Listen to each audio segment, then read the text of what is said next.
Hola, bienvenidos y bienvenidas a la primera cápsula de teoría de colas. En esta unidad nosotros vamos a estudiar los casos cuando un servicio o un servidor está ocupado, y es aquí donde nosotros estamos acostumbrados a esperar a ser atendidos, y esta situación es algo que podemos ver en la vida cotidiana desde siempre. ¿Ya? Entonces, primero, a modo de introducción, veremos algunas situaciones donde podemos observar el hecho de tener que esperar para poder ser atendidos. El primero de ellos es algo que muchos de ustedes deben haber vivido alguna vez, los que viven en edificios o los que han tenido que asistir alguna vez a un edificio con muchos pisos. Posiblemente les ha tocado tener que esperar para subir un ascensor. Y básicamente, cuando uno quiere subirse, aprieta uno de los botones y espera hasta que llegue. También existen otro tipo de ascensores donde uno en una pantalla indica a qué piso va, ¿cierto? Y un algoritmo planifica ahí una ruta, y en base a eso a uno se le asigna uno de los ascensores disponibles. Y también existen algunas situaciones más complejas con este mismo tipo de casos. Por ejemplo, esta noticia que es de hace unos años ya, pero no deja de ser un tema contingente, que es el tema de los llamados guetos verticales, que ocurren en algunas comunas de Santiago y también en otras partes del mundo, donde, por ejemplo, para este caso se habla de 360 familias, tres ascensores y torniquetes para entrar. O sea, imagínense ustedes la cantidad de personas que tienen que convivir en este mismo espacio, y que finalmente con 24 pisos, para poder llegar a todos los otros pisos solo existen tres ascensores. Entonces, claro, hay situaciones más complejas que el ejemplo anterior. Aquí en la noticia, una persona menciona que en un horario de alta concurrencia las personas podrían esperar hasta 20 minutos para poder subirse a uno de los tres ascensores. Entonces el tema no deja de ser interesante en el cómo se puede diseñar un sistema que sea adecuado para poder satisfacer la necesidad de las personas que van a utilizar este servicio. Otra situación que sucede en las grandes ciudades, y en el caso de nuestro país sucede en Santiago, es el cómo está diseñado el sistema de espera para el servicio del metro. Ustedes pueden visualizar, y más de alguno lo habrá vivido en carne propia, que en distintas estaciones deben hacer combinaciones, y por ejemplo hay veces que tienen que subir ciertos pisos, luego bajar, que finalmente se traduce en un tiempo en que ustedes como usuarios demoran en llegar, para que vaya descongestionando cada una de las estaciones. Entonces aquí también se ve a ciencia cierta cómo se hace necesario tener un estudio o quizás un desarrollo distinto para que esto funcione de mejor manera. Otro caso que se presenta en las regiones de nuestro país es de las casetas de peaje, o si bien en la zona centro la mayoría ha sido cambiado por el uso de taxis, siguen existiendo los peajes laterales en las carreteras, ¿cierto? Donde se depende mucho de la afluencia de público, porque se generan atochamientos y tacos bastante largos, donde entonces se hace necesario estudiar la cantidad de casetas y cantidad de clientes que pueden atender los trabajadores de las casetas a medida que va pasando el tiempo. Y otro tipo de situaciones también, o sea, el que también estamos acostumbrados en nuestro día a día, es el de los call centers. Probablemente a todos nos ha pasado que tenemos que llamar a un banco o llamar a una compañía de internet o la compañía de celular, donde por lo general buscamos, no sé, cambiar el plan del servicio, activar o desactivar algo. Y muchas veces nosotros pasamos de una cola virtual a otra cola virtual. Por ejemplo, nos comunicamos con el número de la central, ¿cierto? Donde una persona nos redirige a otro lugar. Y es típico que nos dejan esperando, ¿cierto? Como con una música de fondo, y mientras esperamos hay una fila virtual de varias personas que están esperando para ser atendidas, y así sucesivamente hasta que finalmente logremos realizar lo que estábamos buscando, el por qué habíamos llamado. Y, y tanto así también ha sido necesario diseñar colas, en particular en este caso, para acceder a distintos servicios servidores. Ya que, como se habrán dado cuenta, para ciertas situaciones se hace necesario controlar la cantidad de personas que accede al servidor. Y ha pasado, probablemente ustedes recuerden las primeras versiones que existió del Cyber Monday, o alguna venta de entradas, si es que alguna vez cuando podíamos ir a conciertos, ¿cierto? Y eventos, y había una gran venta, que los servidores se caían muy rápido, a los 10-15 minutos, porque había muchas personas que estaban tratando de acceder. Entonces se diseña un sistema como este que se observa acá, donde finalmente se entrega un número artificial a cada persona y que simboliza una cola. Entonces esta cola va avanzando en el tiempo, además de que se entrega información al usuario de cuánta gente hay antes en la cola y el tiempo estimado de espera para poder entrar al sitio, además de otros datos que se podrían entregar. Entonces, ¿Para qué estudiamos teoría de colas? La intención central es tratar de diseñar y comprender el funcionamiento de ciertos sistemas que involucran esperar para ser atendidos, con la intención de que estos sistemas funcionen de la mejor manera posible bajo algún criterio determinado. Por ejemplo, supongamos que nosotros somos los dueños de este supermercado que aparece en la imagen y nosotros queremos tratar de maximizar nuestras ganancias. En caso de ser así, nosotros podríamos disminuir la cantidad de cajas en el supermercado, o también podríamos hablar de servidores en vez de caja, ¿cierto?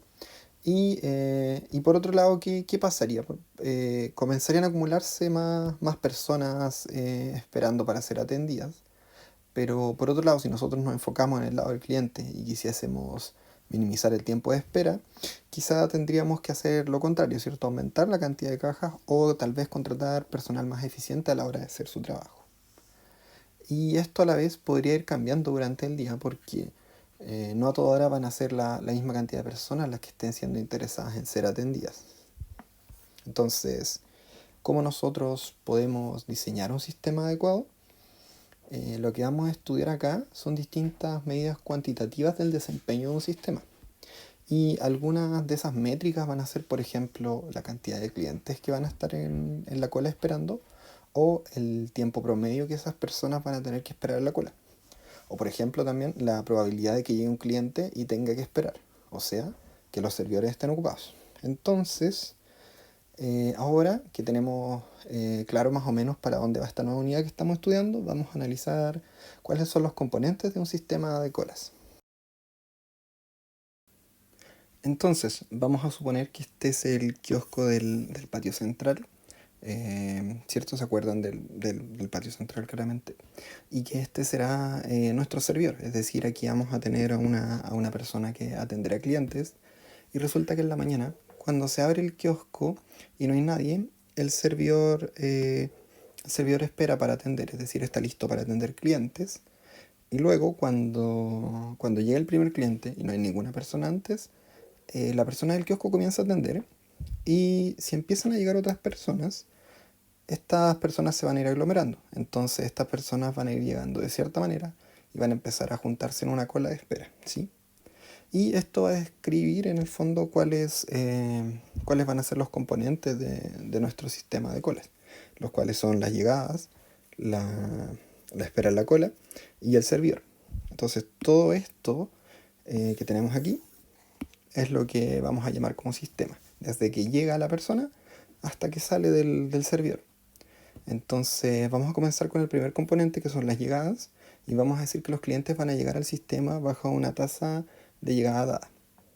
Las características son las siguientes. ¿Ya? El proceso de llegada va a describir cómo van a llegar las personas y también van a encontrarlo por ahí como un nacimiento puro. O sea, ¿qué quiere decir? Que esas personas van a llegar al sistema con una tasa de personas por unidad de tiempo. Este proceso de llegada podría ser tanto determinista o probabilista. Un ejemplo aquí es que supongamos que nosotros estudiamos el cómo llegan las personas a una consulta dental. Resulta que comúnmente en estos casos, ¿cierto? Cuando uno va al dentista pide una hora, es decir, se nos asigna una hora de llegada o a las personas se les asigna una hora de llegada. Entonces quizá un día X nosotros vamos a tener una cierta claridad de cuál es la cantidad de pacientes que se van a tener y una idea de cuántos van a llegar y a qué hora van a llegar. Pero quizá en un servicio de urgencias, por otro lado, ya sea una clínica o un hospital, los clientes van a llegar cuando los necesiten y no vamos a tener cierta información de que sí o sí llegará cierta cantidad de pacientes. Entonces, en caso de que eso suceda, nos encontraremos en un escenario probabilista y las llegadas se van a poder modelar con una distribución de probabilidad. Y si es que se cumplen ciertas condiciones, las llegadas podrían ser modeladas por una distribución de Poisson. La distribución de Poisson, como ustedes probablemente recuerdan, es una distribución de probabilidad discreta. Por ende, lo que va a indicarnos es la probabilidad de que lleguen cierta cantidad entera de personas y va a ir contando de uno a uno. Ya, y para que se pueda modelar con una distribución de Poisson, entonces tienen que cumplirse las siguientes condiciones.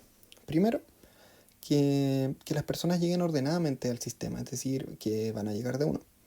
La siguiente condición es que se cumpla un estado estacionario, es decir, para un intervalo de tiempo dado, la probabilidad de que llegue un cliente es la misma que para todos los intervalos de tiempo de la misma longitud. Y además también es necesario que la llegada de los clientes no dependa ni influya en la llegada de otros, o sea, que son independientes entre sí, es la manera en que llegan al sistema y se van del sistema.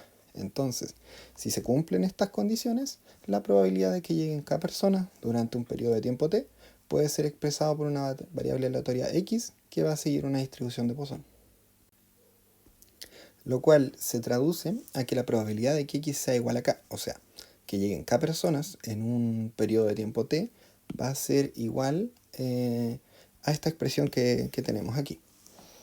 Considerando una tasa de llegada promedio por unidad de tiempo, que la denotamos como lambda, y t como el tamaño de intervalo de tiempo. Noten que deben tener cuidado con las unidades de tiempo.